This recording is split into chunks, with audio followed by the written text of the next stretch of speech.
안녕하세요. 짜몽쌤입니다. 오늘은 임용고시 1차에 대한 이야기를 좀 나눠볼까 합니다. 사실 제가 올린 영상들 대부분이 임용고시 2차와 관련된 내용이다 보니까 여러분들에게 저의 1차 준비에 대한 이야기를 하지 못했었는데요. 그래서 이번 기회에서 총 3가지 주제를 가지고 임용고시 1차에 대한 이야기를 좀 해볼까 합니다. 우선 1탄에서는 월별로 제가 어떤 식으로 공부를 진행했는지에 대한 이야기를 먼저 나눌 거예요. 그 다음 2탄에서는 각 과목별로 어떤 방식으로 공부를 진행했는지 구체적인 방법들에 대한 내용을 전하려고 합니다.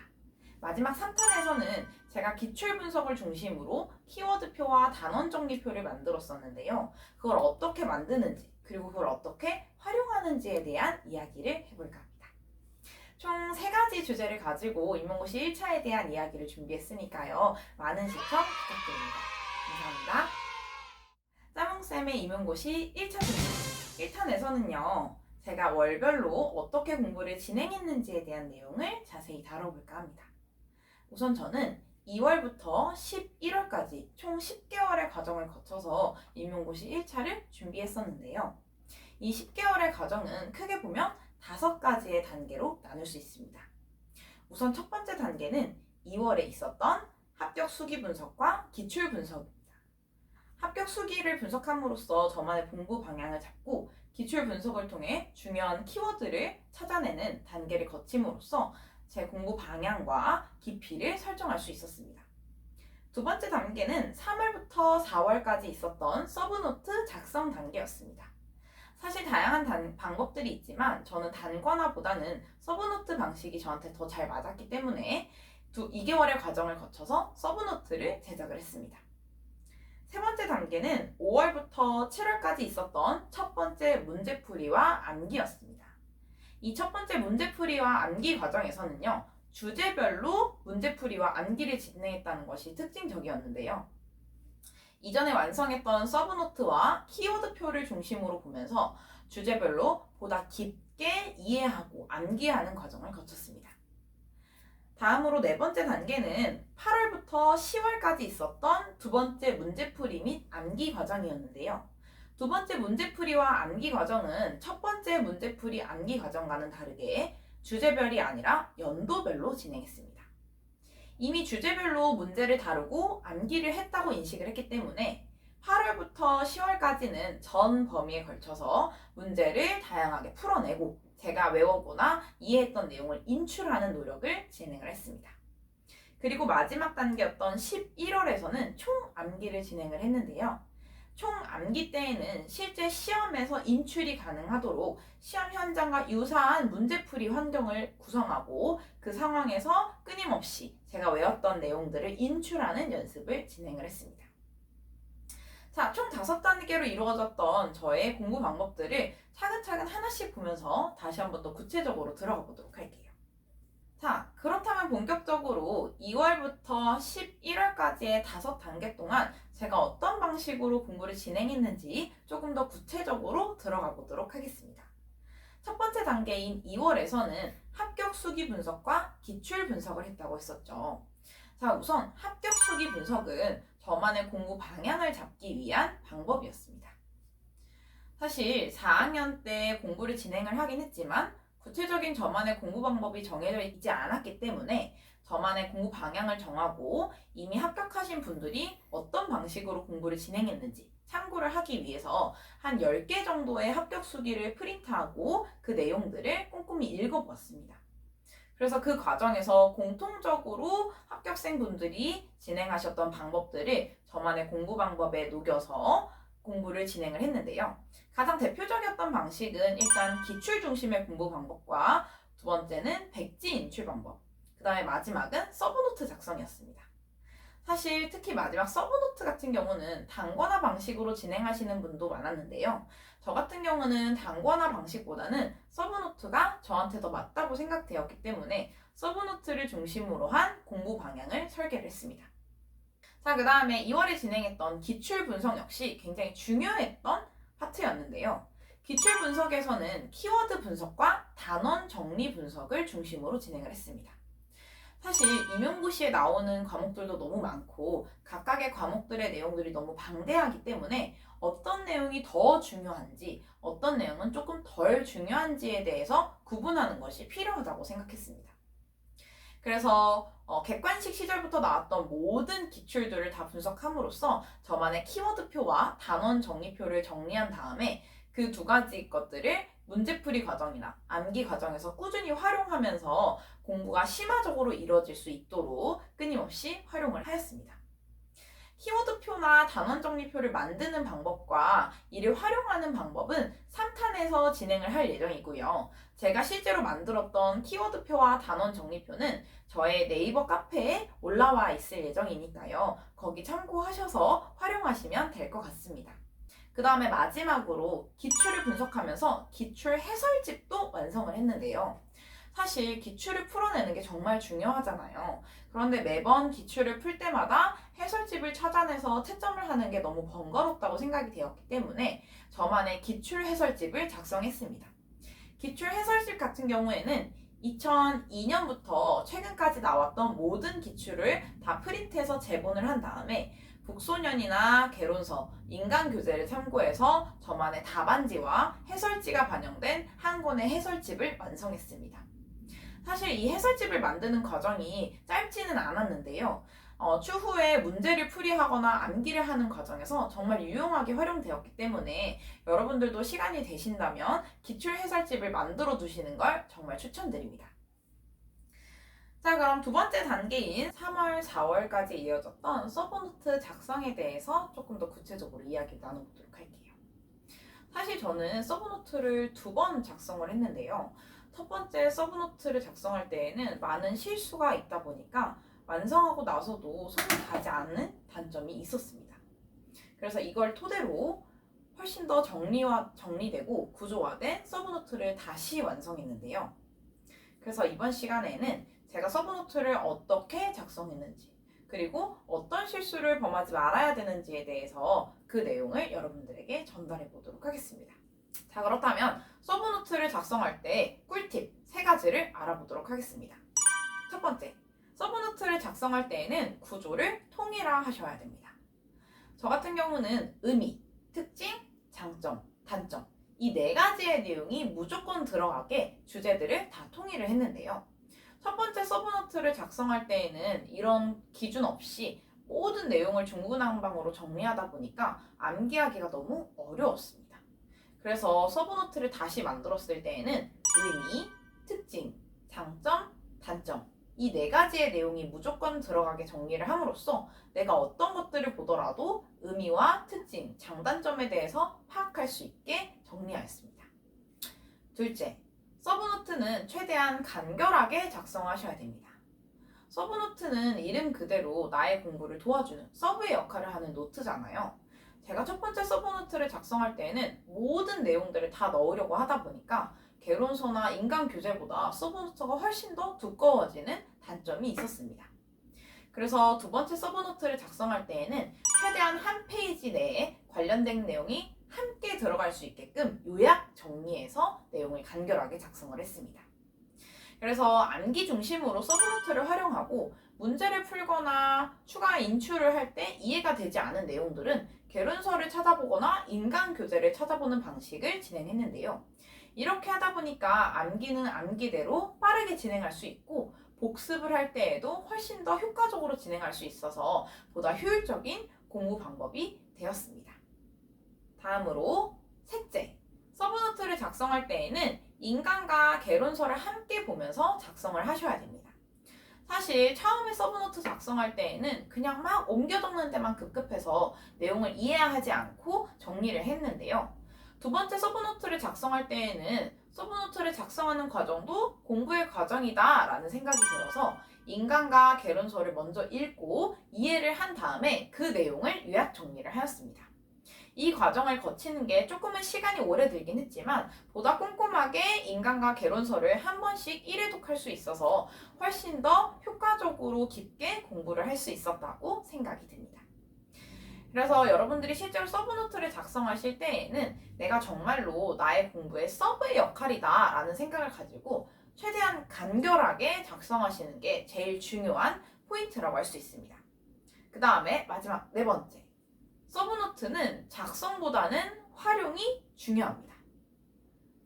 그래서 저는 서브노트를 완성하고 나서 서브노트를 10회독 또는 그 이상까지 회독을 진행을 했는데요.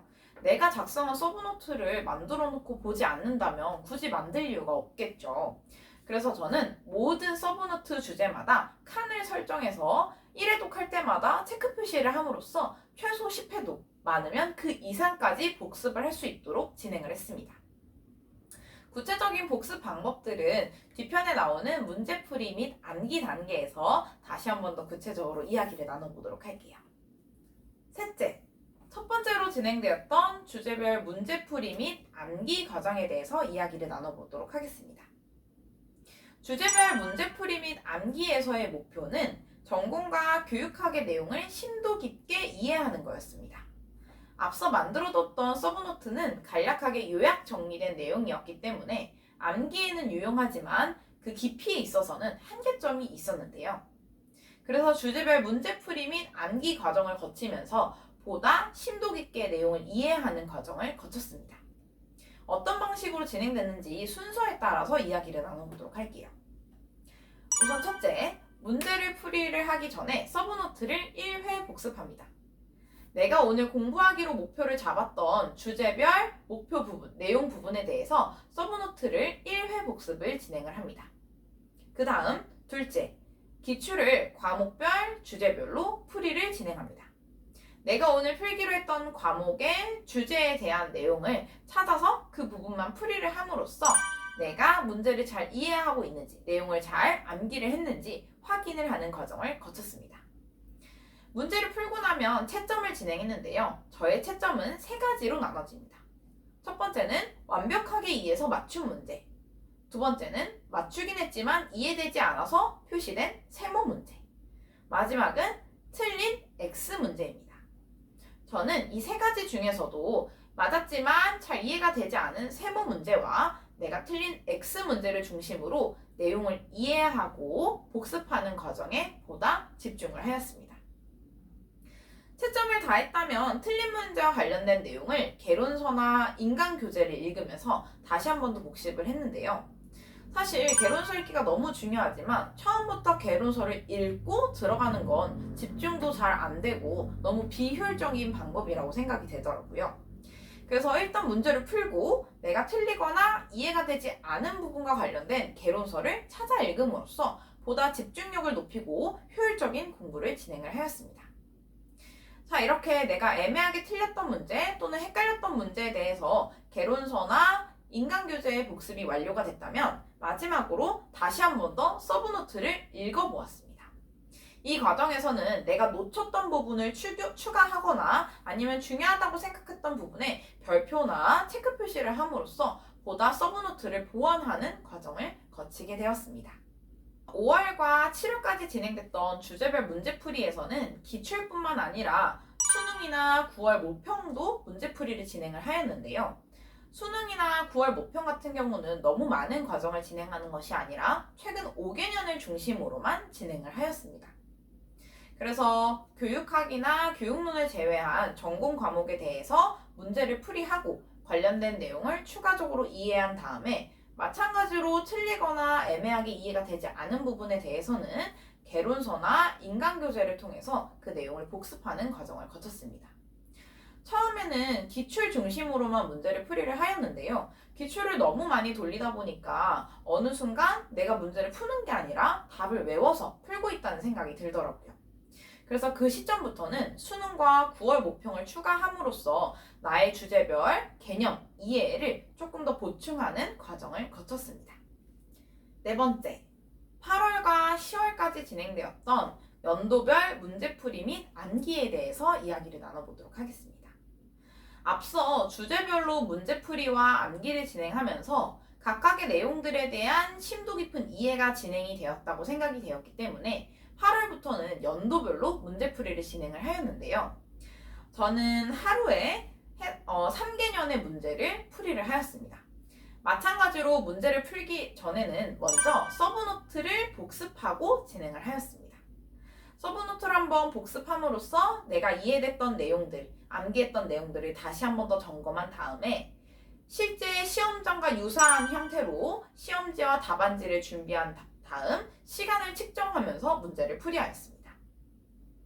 이때에는 실제 시험 시간보다 5분의 시간을 단축해서 문제를 풀었는데요. 실제 시험 현장에 가서는 긴장을 할 수도 있고 돌발 상황이 발생할 수도 있다라는 생각이 들어서 실제 시험 시간보다 5분 정도의 시간을 단축해서 문제를 풀이하였습니다. 이때도 마찬가지로 기출과 수능, 9월 모평 모두 실제 시험 형태와 유사하게 시간을 체크하고 문제지와 답안지를 준비한 상태에서 문제를 풀이하였는데요. 이때에는 방대한 범위로 출제되는 모든 주제에 대해서 내가 충분히 인출이 가능한지 그 부분을 중심으로 문제를 풀이를 진행을 하였습니다. 마찬가지로 문제를 풀고 나면 앞선 방식과 동일하게 동그라미, 세모, X 표시를 통해 나의 문제풀이를 분석하고 세모와 X 표시가 된 문제에 대해서는 개론서와 인간 교재를 통해서 그 부족한 내용을 충분히 보충하는 시간을 가졌습니다.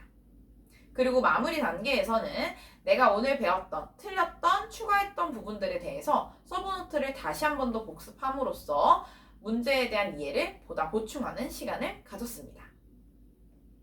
연도별 문제풀이 단계에서의 핵심 목표는 나의 인출 능력을 증진하고 복습을 하면서 실제 시험과 유사한 상황에서 꾸준히 연습을 하는 데 중점을 두고 진행을 하였습니다. 마지막 5번째 단계 11월 총 암기에 대해서 이야기를 나눠보도록 하겠습니다. 사실 11월 달에는 이미 시험이 얼마 남지 않았기 때문에 새로운 문제를 추가적으로 푸는 것보다는 내가 이미 외우고 이해했던 내용들을 인출하는 것이 중요하다고 생각했습니다. 그래서 저는 백지 인출을 중심으로 한 달 동안 복습을 진행을 했는데요. 이미 앞서 했었던 문제풀이 단계에서 중요하고 출제가 예상되는 내용들을 키워드표를 중심으로 확인했기 때문에 그 내용들을 중점적으로 인출하는데 보다 많은 노력을 들였습니다.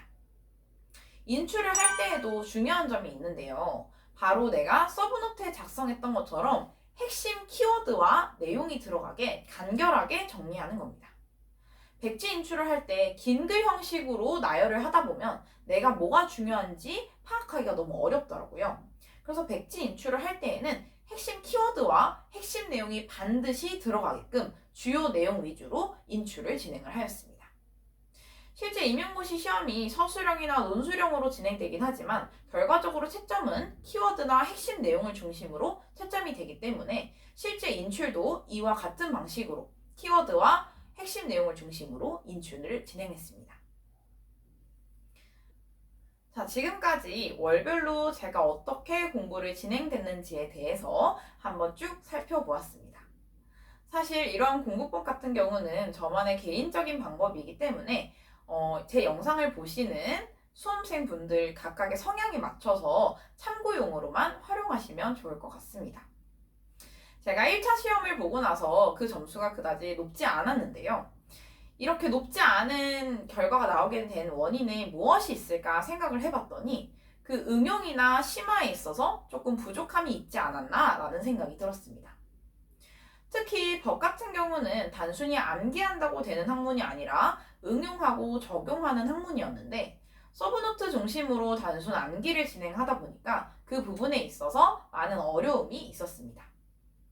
그래서 제 공부법을 중심으로 공부를 진행하신다면 문제풀이 단계에서 수능이라던가 9월 모평 또는 실제 판례를 중심으로 실제 학문들의 응용 사례를 조금 더 깊게 탐구하시는 걸 추천드립니다.